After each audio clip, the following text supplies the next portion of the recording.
다 같이 사도신경 하심으로 2월 1일 월요일 에바다교회 오늘을 여는 말씀 시작하도록 하겠습니다. 나는 전능하신 아버지 하나님 천지의 창조주를 믿습니다. 나는 그의 유일하신 아들 우리 주 예수 그리스도를 믿습니다.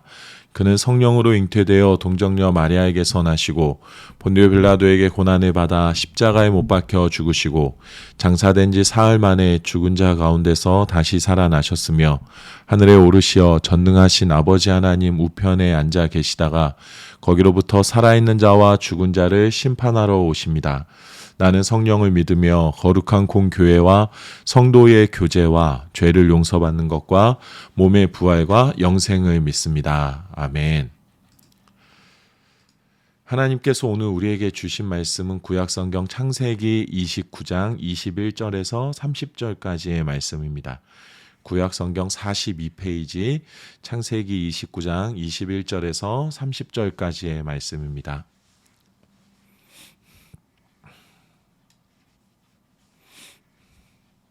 함께 읽겠습니다. 야곱이 라반에게 이르되 내 기한이 찼으니 내 아내를 내게 주소서 내가 그에게 들어가겠나이다. 라반이 그곳 사람을 다 모아 잔치하고 저녁에 그의 딸 레아를 야곱에게로 데려가매 야곱이 그에게로 들어가니라.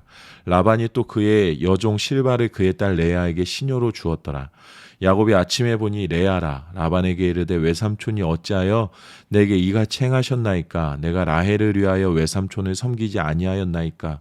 외삼촌이 나를 속이심은 어찌 됨이니이까?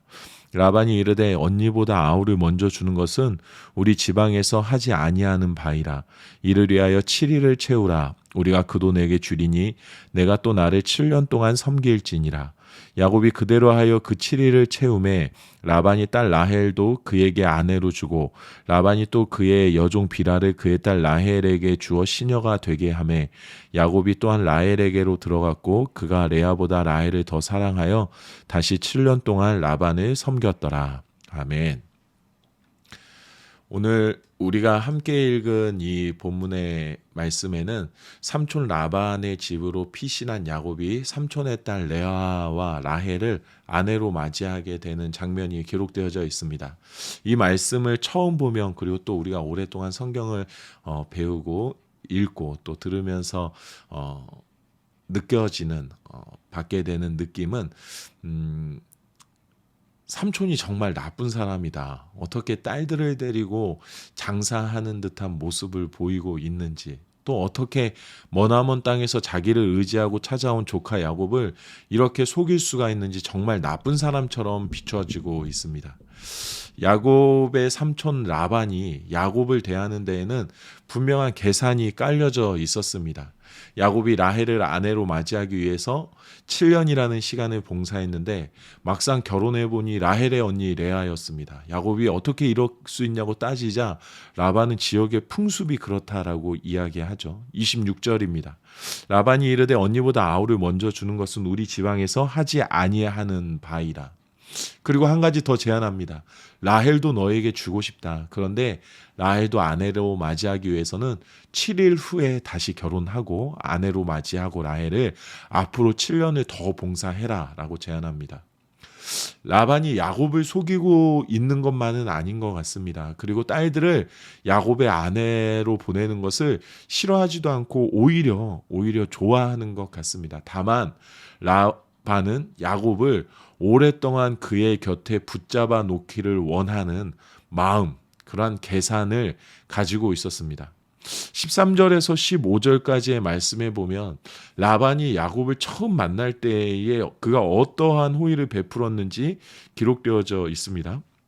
라반이 그의 생질 야곱의 소식을 듣고 달려와서 그를 영접하여 안고 입맞추며 자기 집으로 인도하여 드리니 야곱이 자기의 모든 일을 라반에게 말하매 라반이 이르되 너는 참으로 내 혈육이로다 하였더라. 야곱이 한 달을 그와 함께 거주하더니 라반이 야곱에게 이르되 내가 비록 내 생질이나 어찌 그저 내 일을 하겠느냐. 내 품삯을 어떻게 할지 내게 말하라. 야곱이 처음 라반을 찾아왔을 때에는 자신의 생지를 맞이한 라반의 기쁨과 호의가 가득했음을 우리가 볼 수 있습니다. 한 번도 만나본 적 없지만, 얼굴을 본 적 없지만 자신의 누이의 아들이라는 이유로 오랫동안 나와 함께한 내 핏줄로 대하고 있음을 우리가 볼 수 있습니다. 그런데 그에게 변화가 생겼습니다. 어떻게 해서든지 야곱을 자기 곁에 더 붙잡아 두려고 지금 하고 있습니다. 야곱이 라반의 집에서 7년이라는 시간 동안 일을 하면서 라반이 무엇인가를 보았기 때문에, 뭔가 변화를 느꼈기 때문에 야곱을 더 붙잡아 두려고 하고 있다는 거죠. 30장 27절에 보면 라반이 야곱에게 이런 말을 합니다. 라반이 그에게 이르되 여호와께서 너로 말미암아 내게 복 주신 줄을 내가 깨달았노니 내가 나를 사랑스럽게 여기거든 그대로 있으라. 라반은 자신이 야곱으로 인하여서 하나님의 축복을 누리고 있다는 것을 알았습니다. 야곱이 온 이후로 자신의 삶이 넉넉해지고 재산이 풍족해지는 것을 보면서 야곱이 있어야 우리 집안이 더 잘 되겠다라고 생각을 하고 있었습니다. 그래서 어떻게 해서든지 야곱을 더 붙들려고 붙잡아 두려고 하고 있었던 것이죠. 야곱으로 인하여 라반이 복을 받아 누린 것이 맞습니다. 그런데 정확하게 이야기하면 야곱이라기보다 야곱이 받아 누리고 있는 축복의 약속 때문이었고, 그 약속을 허락하시고 붙들고 계신, 그 축복을 허락해 주신 하나님을 인하여서 야곱을 통해 축복이 흘러가고 있고 라반까지도 그 복을 누리고 있었던 겁니다. 안타까운 것은 라반은 입으로는 여호와께서 너로 말미암아 내게 복 주신 줄을 내가 깨달았다라고 말하고 있지만 결국에는 야곱을 붙잡아 두려는 계산만 하고 있습니다. 축복을 허락하신 하나님께 대하여서는 조금도 관심이 없고, 마치 부적처럼 야곱이 있어야, 그가 나의 재산을 관리해 주어야 내가 계속해서 부와 영광을 누릴 수 있다고 생각하고 있었습니다. 우리가 어제 말씀을 통해서 나누었지만 축복이라는 것이 하나님의 임재, 하나님의 동행, 하나님께서 여기 계심을 의미하는 것이라고 할 때에 야곱은 하나님의 임재를 경험하는 축복을 누리고 있었고, 라반은 눈에 보이는 물질의 축복만을 생각하고 있었던 것이죠. 이 축복이 어디서부터 흘러나오고 있는지 전혀 생각하지 않았습니다. 이 축복의 진정한 의미가 무엇인지 그는 발견하지 못했습니다. 지금 내 손에 붙들린 축복을 붙잡는 데에만 급급하고 있는 것을 우리가 바라볼 수가 있습니다. 라반이 심각하게 고민해야 하는 것은 야곱을 어떻게 하면 붙들어 놓을 수 있을까 하는 것이 아니라, 진정한 신이신 하나님을 야곱 너의 삶을 통하여서 내가 이제 만났다. 우리의 삶을 책임지고 돌보시는 하나님을 이제야 내가 만났다. 내가 어떻게 해야 유일하신 하나님을 섬기고 살아갈 수 있겠니? 에 대한 고민이 시작되었어야 합니다. 그리고 그것이 그의 인생의 새로운 목표로 재설정되었어야 합니다. 그것이 진짜 축복을 누리는 것이었죠. 하지만 안타깝게도 라반은 그곳에까지 나아가지 못합니다. 우리나라의 기독교 역사에는 평양대부흥이라는 아주 놀라운 부흥, 축복의 역사가 있었습니다. 평양을 중심으로 강력한 성령의 일하심이 일어나기 시작했고, 한반도에 정말 기하급수적으로 복음이 퍼져나간 기폭제가 되었던 사건입니다. 평양 대붕에 대한 여러 가지 역사적인 기록들 가운데 참 인상 깊은 것이 한 가지 있었습니다. 복음을 처음 들은 사람들이 말씀에 대한 갈급함이 있었습니다. 그래서 전국 방방 곳곳에서 평양에서 말씀을 사모하는 말씀 사경회가 열린다라는 소식을 듣고 사람들이 삼삼오오 모여들기 시작합니다.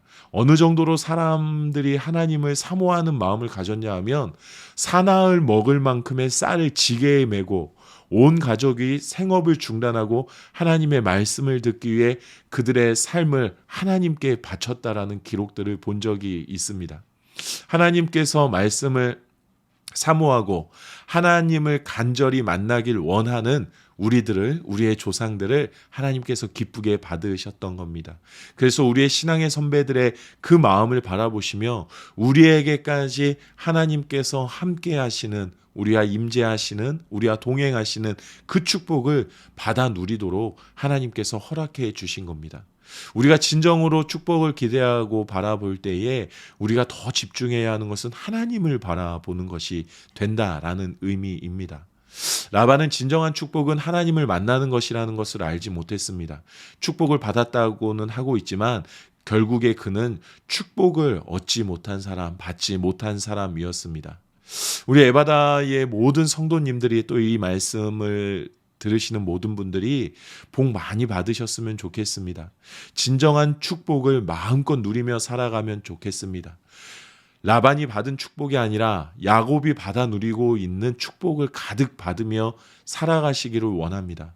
손에 잡히는 축복이 아니라 나의 삶을 돌보시는, 나를 사랑하시는, 내가 사랑하는 하나님, 그 하나님이 살아계셔서 내 삶에 선명하게 함께 하신다라는 것을 고백하게 되는 축복을 누리시기를 원합니다.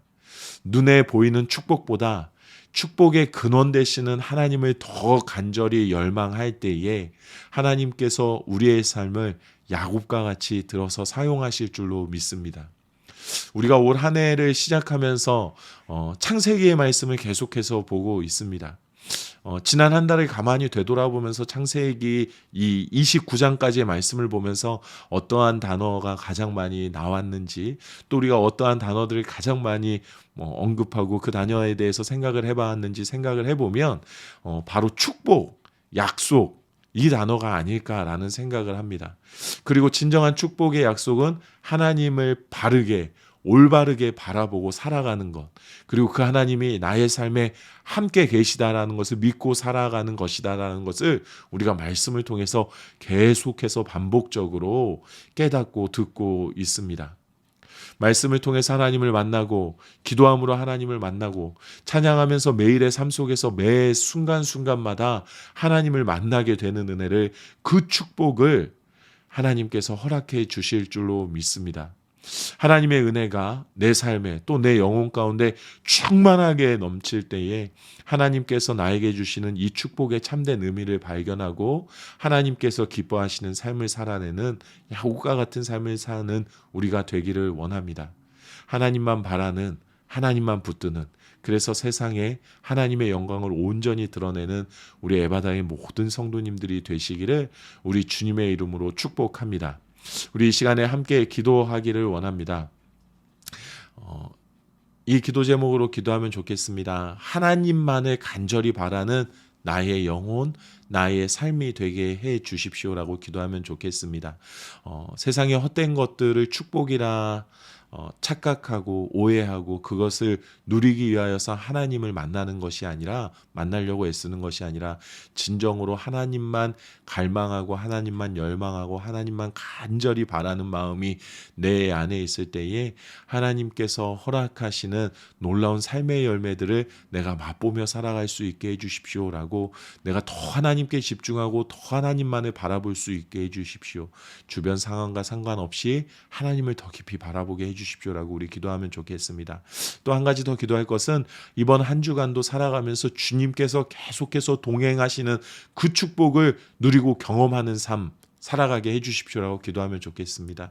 나만 믿고 고백하고 나만 동행하며 경험하는 것이 아니라 내가 주님을 고백함을 내 주변의 모든 사람들이 받아 누리며 그들도 하나님의 축복 가운데에 나아올 수 있는 삶을 내가 살아낼 수 있도록 주님 나와 함께 해주십시오라고 기도하면 좋겠습니다. 또 마지막으로 우리가 함께 기도할 것은 말씀을 통해서 하나님께서 우리에게 분명하게 약속해 주신 하나님의 축복의 은혜가 있습니다. 그 하나님의 축복의 은혜가 우리의 삶 가운데, 그리고 이 땅 가운데에 속히 드러나시기를 위하여서 우리가 기도하면 좋겠습니다. 모두가 힘들고 많이 어려운 상황에 놓여 있고, 또 하나님을 믿는 우리의 믿음이 사회의 지탄이 되어버린, 지탄의 대상이 되어버린 이 생각지도 못한 이 상황 가운데에서 하나님께서 약속하신 것들이 분명히 우리 가운데에 속히 일어나게 되어지기를 우리가 위해서 기도하면 좋겠습니다. 하나님 앞에 회개할 것은 우리가 먼저 회개하고, 또 하나님께서 허락하시는 회복의 역사들을 우리가 함께 기도함으로 온 세상이 받아 누릴 수 있게 해달라고, 속히 이 땅이 회복되어지게 해달라고, 우리의 믿음의 본질이 온전히 회복되어지게 해달라고 우리가 위하여서 함께 기도하면 좋겠습니다. 각자의 자리에서 기도하시고 주기도문으로 이 시간을 마치도록 하겠습니다. 함께 기도하시겠습니다.